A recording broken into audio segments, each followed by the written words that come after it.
পৌরসভা ৮ নং ওয়ার্ড প্রকাশ নগর বটতলা এলাকার প্রভাবশালী ভূমিদস্যু, সন্ত্রাস, চাঁদাবাজ, দুর্নীতিবাজ এবং সকল ধরনের অপরাধ জগতের হোতা শফিকুল ইসলাম বিল্লাল, সাইফুল ইসলাম দুলাল, রফিকুল ইসলাম হেলাল, আজহার সর্বপিতামিত শাহেদ আলী মেম্বার, মোহাম্মদ গোলাপ মিয়া পিতামিত শরাফত আলী। এই উল্লিখিত দ্বিতীয় পক্ষগণ এই নব্য এলাকার অত্যন্ত দুর্গন্ধ এবং অত্যন্ত খারাপ লোক, যাদের কারণে আজ ৩ বছর যাবৎ আমি তাদের বাড়ির সামনে ৭০০ জায়গা মুসাম্মদ রুফা খাতুনের নিকট হইতে ২১ লক্ষ টাকা দাম ধরিয়া ১১ লক্ষ টাকা রেজিস্ট্রিকৃত পায়না করিয়া এই পর্যন্ততে আমি তাদের কারণে ভুক্তভোগী।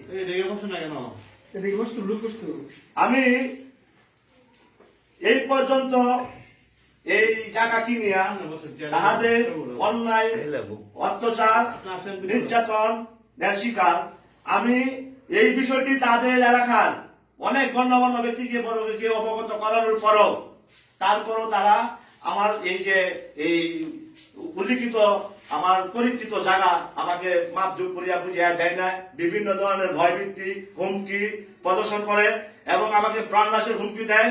আমাকে বলে যে এই শফিকুল ইসলাম বিল্লাল, সাইফুল ইসলাম দুলাল, এই আজহারুল, গোলাপ মিয়া, যে তোর বাবার কত লক্ষ টাকা হয়েছে আমাদের বাড়ির সামনে জায়গা কিনিস। আমি তো অপারগ হয়ে তাদেরকে বলেছি যে শুনেন, আমি এখানে জায়গাটা কেনার সময় আপনাদেরকে আমি জিজ্ঞাসাবাদ করেছি। জিজ্ঞাসা করার পরেও আপনি এরা বলছেন যে না, আপনি জায়গা কিনেন, জায়গা কিনলে আমাদের কোনো আপত্তি নাই। আমি জিজ্ঞাসাবাদ করার পরেও আমাকে কেন এরা এত এত ভুক্তভোগী, এত এত লাঞ্ছিত, এত এত নির্যাতন, কেন আমি এদের কারণে এই পর্যন্ত ভুক্তভোগী। ইদারিং গত 2 দিন আগে আমাকে মোবাইল ফোনের মাধ্যমে সাইফুল ইসলাম দুলাল, শফিকুল ইসলাম বিল্লাল, সাইফুল আজহারুল, গোলাপ মিয়া এবং রফিকুল ইসলাম হেলাল এর উদ্দেশ্যে আমাকে এই রফিকুল ইসলাম হেলালের এই হুকুমে আমাকে মোবাইল ফোনে হুমকি দিয়ে বলে যে ছাড়ার পর তোকে জায়গা কিনা চিরস্তরে মিঠাই দিব, তোকে যেখানেই পাইবো সেখানেই গুলি করে মেরে ফেলবো। আমি এই কথাগুলা শুনি আমি আতঙ্কতে বিরাজ করছি, আমি আতঙ্কতে চলাফেরা করিতেছি এবং এই উল্লেখিত দুর্নীতিবাদের কারণে আমি বিভিন্ন প্রশাসনিক দপ্তরে এদের বিরুদ্ধে অভিযোগ দিয়েছি।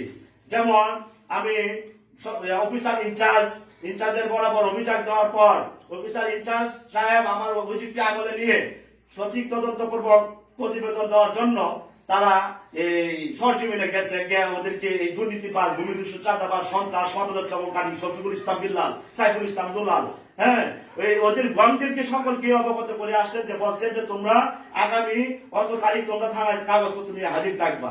কিন্তু এরা এই কাগজপত্র নিয়ে হাজির না হয়ে আমাকে মোবাইল ফোনের মাধ্যমে বিভিন্ন ধরনের ভয় ভীতি হুমকি দিয়ে আসছে।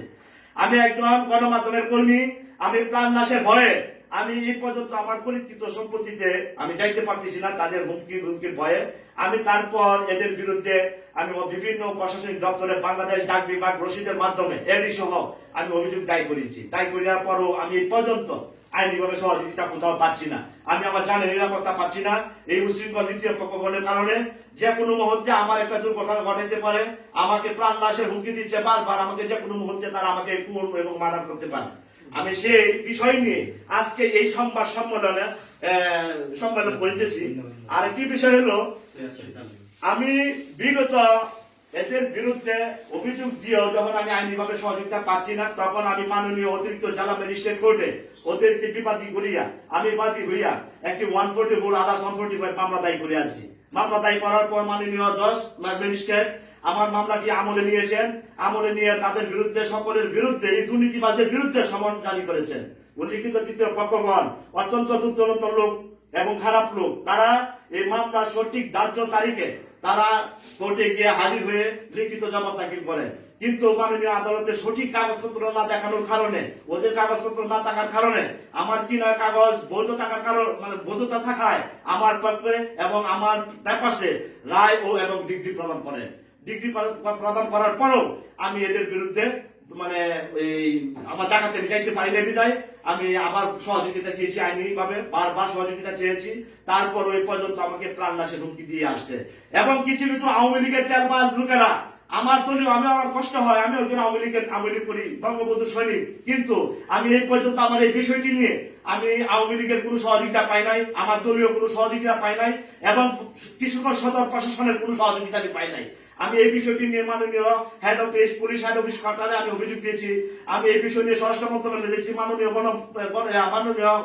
প্রধানমন্ত্রীর গণভবনে দিয়েছি, আমি স্বরাষ্ট্র সচিবালয়ে দিয়েছি, আমি মাননীয় ভূমি মন্ত্রণালয়ে দিয়েছি, জেলা প্রশাসক কিশোরগঞ্জে বরাবর অভিযোগ দায় করেছি, জেলা পুলিশ সুপার বরাবর অভিযোগ